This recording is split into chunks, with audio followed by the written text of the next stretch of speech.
वरिष्ठ कांग्रेसी नेता और पूर्व केंद्रीय मंत्री सुबोध कांत सहाय आज छुपते छुपाते राजद सुप्रीमो लालू प्रसाद से मिलने रिम्स के पेइंग वार्ड पहुंचे। इस मुलाकात के दौरान वो मीडिया के कैमरों से बच ना सके। जब मीडिया ने उनसे मुलाकात करने की अनुमति के संबंध में पूछा तो उन्होंने कहा कि हमने सूचना देकर आए थे।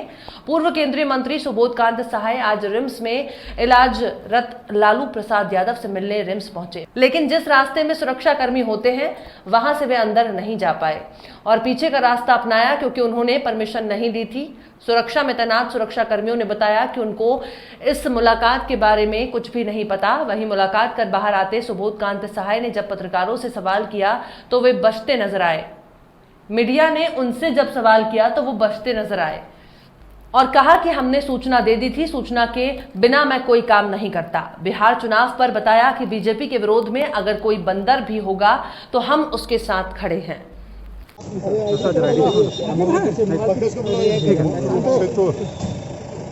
इतने बीमार थे वो, और ये सरकार वगैरह बनने के बाद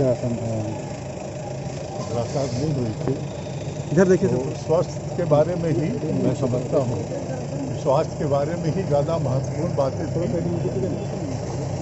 लोग घरेलू बात के साथ साथ सबका स्वास्थ्य और जो है राजनीतिक जीवन होने वाले बिहार के चुनाव को हम ये कहें कि नहीं बात हुई, लेकिन कोई ऐसी कोई बातचीत नहीं हुई जो कि बहुत महत्वपूर्ण कहा जा सकता है राजनीतिक तौर। लेकिन बातचीत जो है राजनीति के स्वास्थ्य में है। और 2015 का चुनाव, 20 के चुनाव में लालू जी की कभी सब चक्का ही सर, दूसरा सवाल है कि हेमंत जी ने भी अस्थिरता जताई है कि बीजेपी जो सरकार है वो गैर प्रदेश इलाकों में अस्थिरता चाहती है। कितना सर किस तरह का वो नुकसान पहुंचा सकती है सर गैर बीजेपी शासित राज्यों में? देखिए, जो बीजेपी का फिलॉसफी है और उनके नेतृत्व का जो सोच है, विगत 6-7 वर्ष का जो मोदी राज है, और वही नेता है और कोई फिलॉसफी है नहीं। मोदी राज को ही लोग अल्टीमेट सफलता मानते हैं, जो पूरे आरएसएस और बीजेपी के लोग हैं। वो उनके यहाँ आम आदमी का दुख, दर्द, कष्ट जो है इसका कोई महत्व नहीं है। वो एक बार नहीं, दर्जनों बार आपको उदाहरण दे सकते हैं, चाहे गुजरात का दंगा हो, चाहे नोटबंदी हो, चाहे जीएसटी हो, चाहे कोरोना का जो इल मैनेज जिसको कहा जाए पूरा प्रयास हो कि पूरे देश के करोड़ों लोगों को पका के, सड़ा के और सब तरह से इन्फेक्टेड करके उसको उसके बाद देश भर में फैला दिया गया।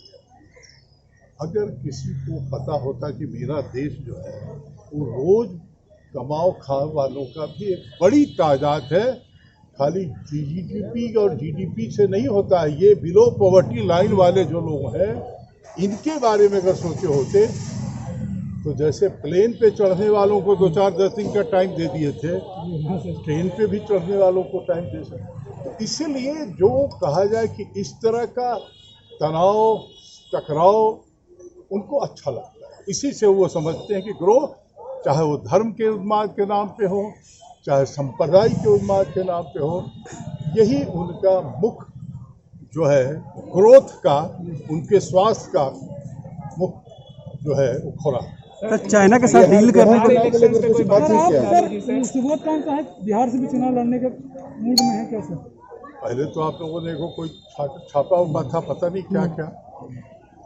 मैं भाजपा के खिलाफ जहाँ भी संघर्ष होगा, अगर कोई भाजपा के खिलाफ बंदर भी कोई है तो उसके साथ हम हैं, खड़ा है। और बिहार का चुनाव हो चाहे कहीं का चुनाव है, वो हमारे लिए, जब झारखंड में भाजपा का कोई संघर्ष का स्थिति नहीं है। हमारी सरकार बनी है, हेमंत सोरेन की सरकार बनी है, और हेमंत सोरेन ने, मैं और कुछ कहूँ या नहीं, इस संकट काल में जो मानवता स्वरूप उन्होंने बिहेव किया है वो सरकार के लिए बहुत महत्वपूर्ण होता है। बहुत लोग उसमें टेक्निकल बहुत सड़ा करके लोगों को भूखे और स्वास्थ्य में दौड़ा रहे हैं। हेमंत सोरेन ने जो हो सका एक caring of the last man जिसको कहा जाता है, आखिरी व्यक्ति को कैसे मदद दे, ये मंशा के साथ सरकार चलाई है। तो मैं समझता हूँ कि ये बहुत महत्वपूर्ण है हमारे जैसे लोगों के लिए। 3.5 साल का जो हमने संघर्ष किया था भाजपा के विभिन्न मुद्दों के खिलाफ, उससे ये संघर्ष की बनी हुई सरकार है।